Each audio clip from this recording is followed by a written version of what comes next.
out of my face. I said, I know my family cares, but I'll be smoking even though there ain't a chance to repair. I'll be smoking even though I know the cancer is there. And I'll be smoking with my dope and blowing grams in the air. I'm good, brother. How are you? Yeah, not so bad. Not so bad. Plodding along. Yeah. I was life in That's the one. New Zealand. Australia. Oh, you nearly got it. No, I nearly did it wrong then. No, we're good down here, man. COVID's kind of we had a little bit of a lockdown that we're slowly coming out of now. Everybody's getting vaccinated. But yeah, I think we'll be back to normal in the next kind of 2-3 weeks. Is it? Well, obviously it's impacted you bad, hasn't it? You know, you haven't been able to go do any tours or festivals. Yeah, it's been a hard one. We're meant to play in Australia in October this year, and that was the 4th rescheduled tour of the same tour, and we've had to cancel that. So it's been pretty hard to try and get overseas.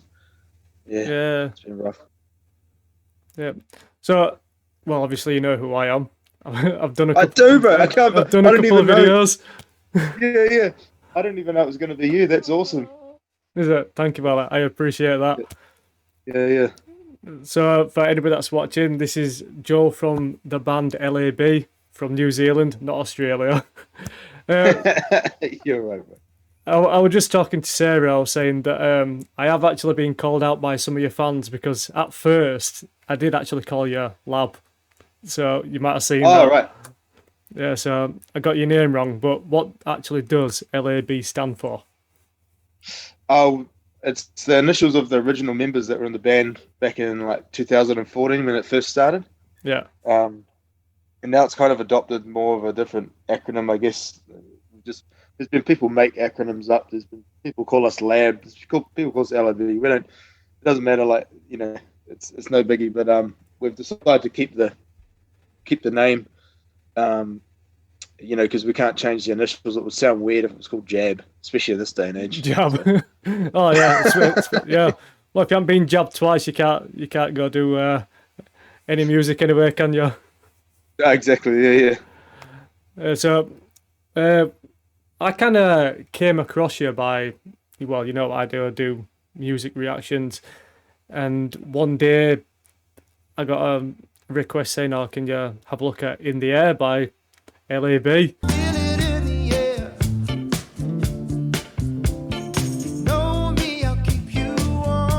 So that's how I came across you, and which turns out to be one of your biggest, if not the biggest, hit that you've ever had. So yes, yeah, exactly. I mean, I don't know how many times I've listened to that, but it's one of those tracks that you can just go back and listen to, and if you're having a bad day or anything like that, you can something to chill out to. It were nostalgic. I grew up listening to Simply Red, UB40, Genesis, all these different bands, and to listen to that, well, when I first heard it, if you watch my video that I've done to any of your tracks, it does take you back, and it's kind of it's a unique sound nowadays that you've got now. Yes. You just don't hear that anymore. Nah.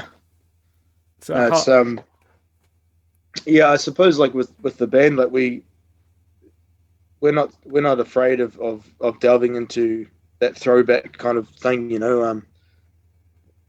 To us, it's the best music was made 40 years ago, 30 years ago, you know, and but obviously there's great music getting made now, don't get me wrong, but that when we're pulling influences into the music, we really are conscious of what we want to create, you know. Yeah.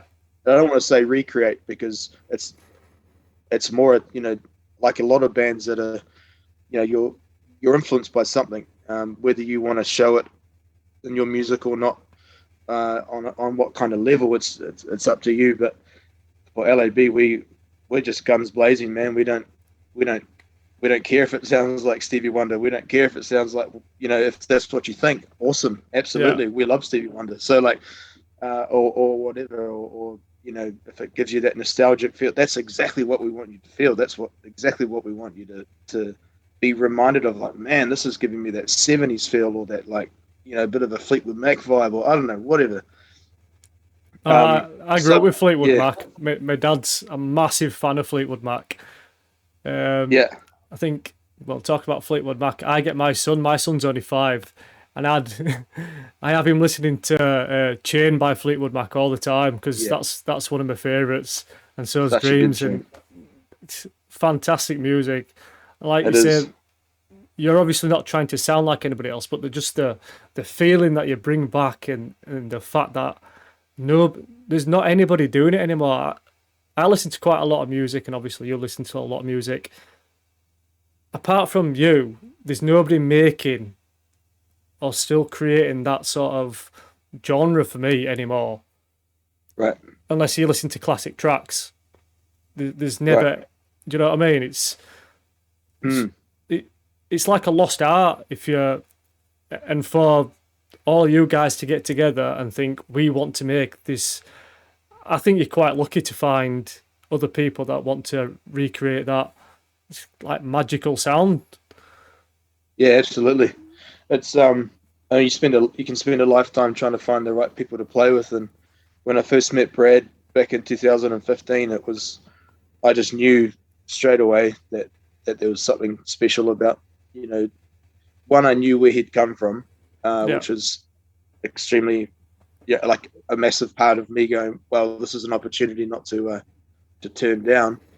Um, and secondly, once we started jamming and hanging out, it was like, yeah, we were clicking on all sorts of levels with what we were into, what we grew up listening to, and what we believe is good music. And I learned heaps from him in regards to, like in particularly roots reggae. And now that we've done 5, we're in our 5th album now together. And I'm consistently learning stuff off the boys because they're a little bit older, not too much older, but Brad's in his 40s, Butters in his 40s, and Stu's turning 40 next week, which is cool. So and then myself and Meat Huddle are the young bucks in the band.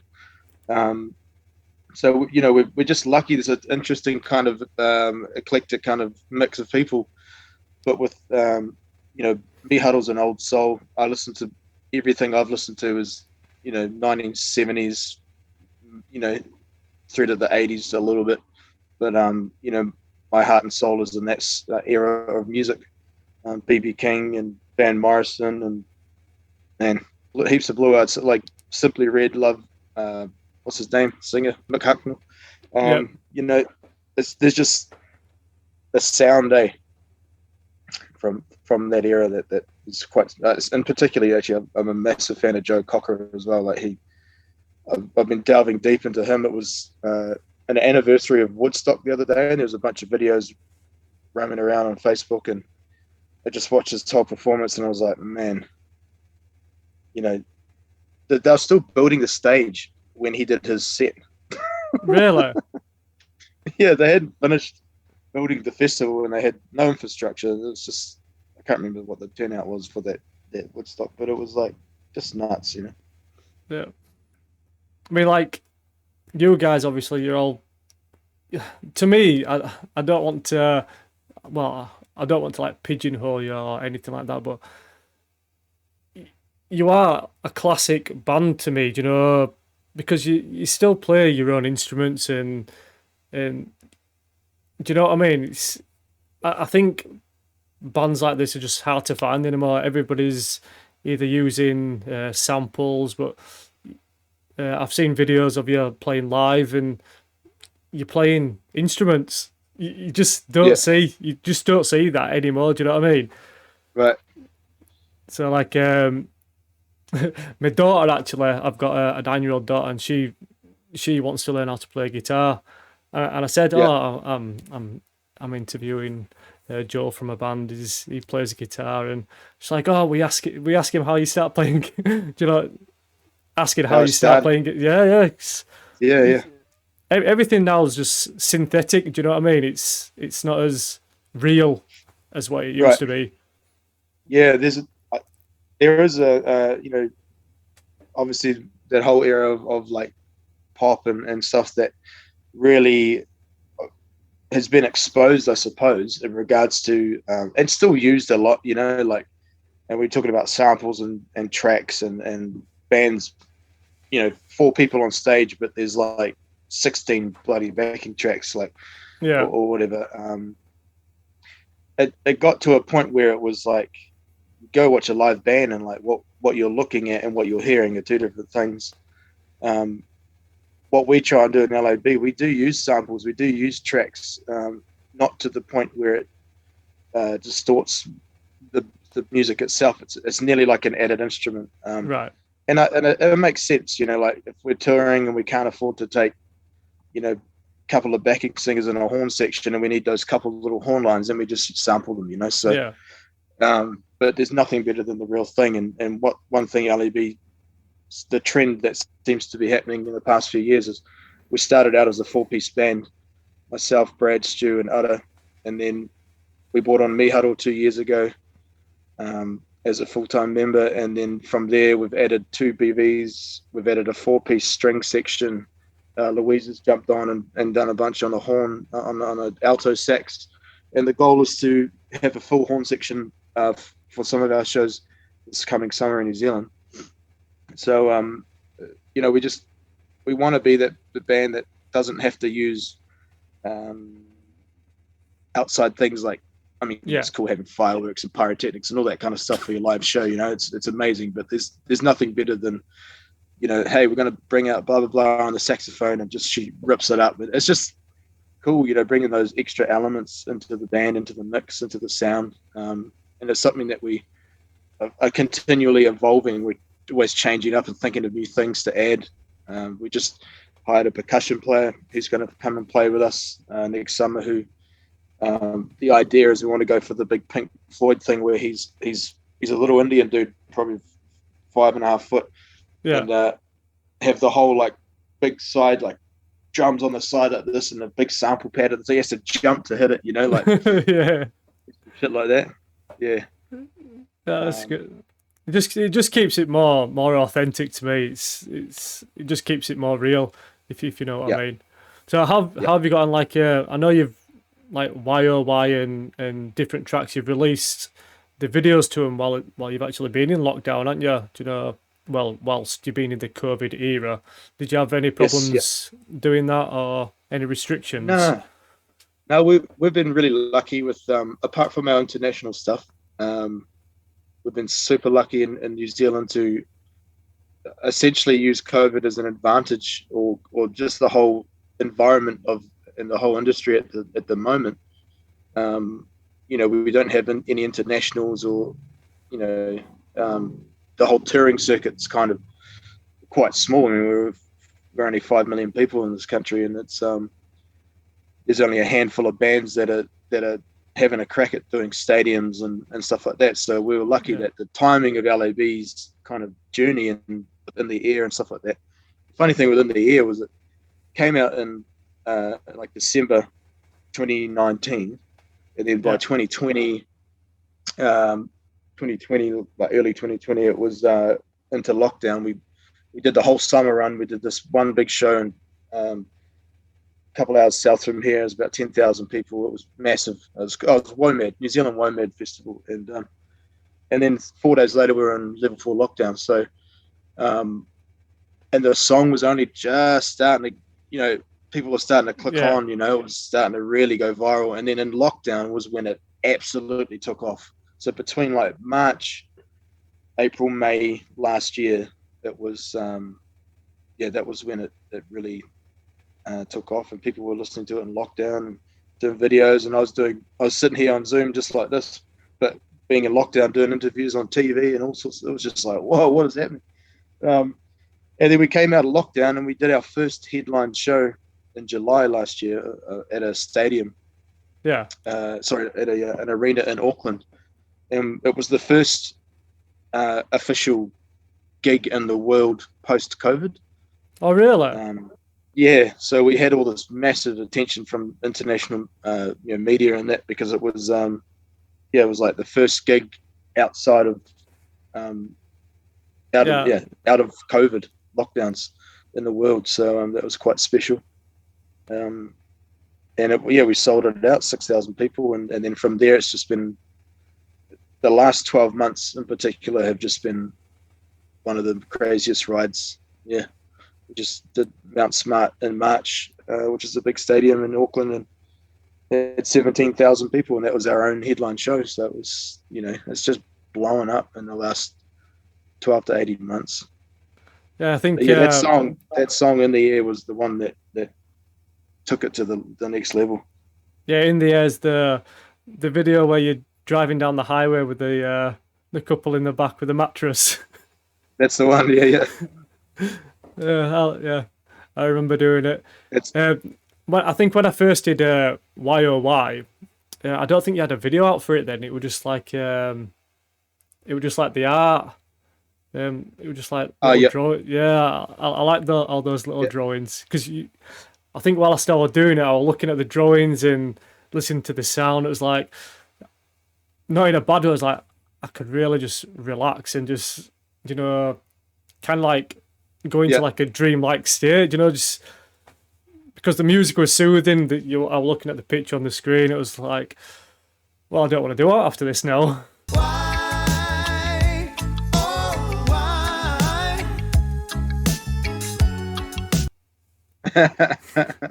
Yeah, nice.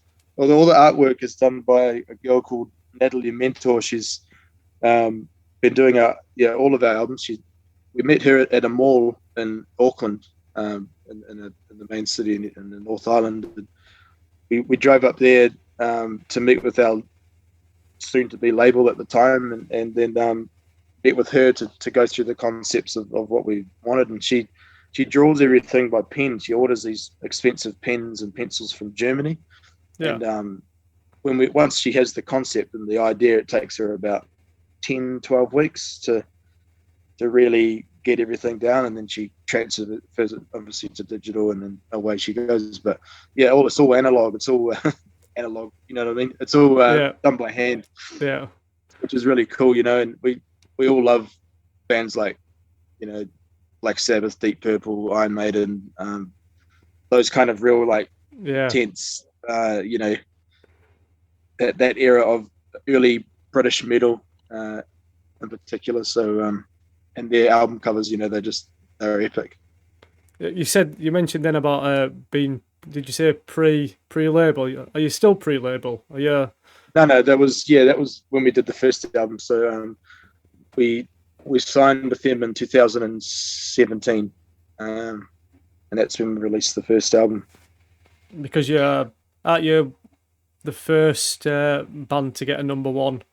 That isn't like an independent band. It was the first one since Lord, who's quite a big artist who's doing really well. Yeah, I know Lord. And so she had a number one in 2008 with a song called Green Lights. And she was the first independent at the time to get. So yeah, since then, so last year was the first time in I don't know how many years where a New Zealand band and a New Zealand band took out the highest selling single of the year and the highest selling album. We took the single within the year, and 660 took the album. So really? Every time it's usually Ed Sheeran or whoever's massive at the time, But I'd say that's a lot to do with the whole COVID thing, because people just went, right, we've got to support our own artists at the moment because. That's great. Is that?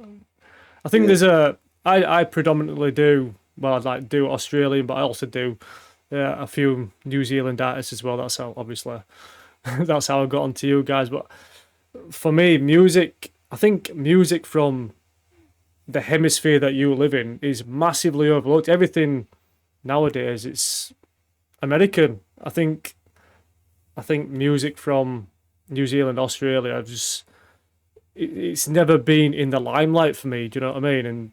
And now you've got artists like yourself and Kid Laroi from Australia, like getting on the map and going worldwide. So I think the world's starting to look to see that other countries have a lot of talent within them. Do you know? Yeah, cool, man.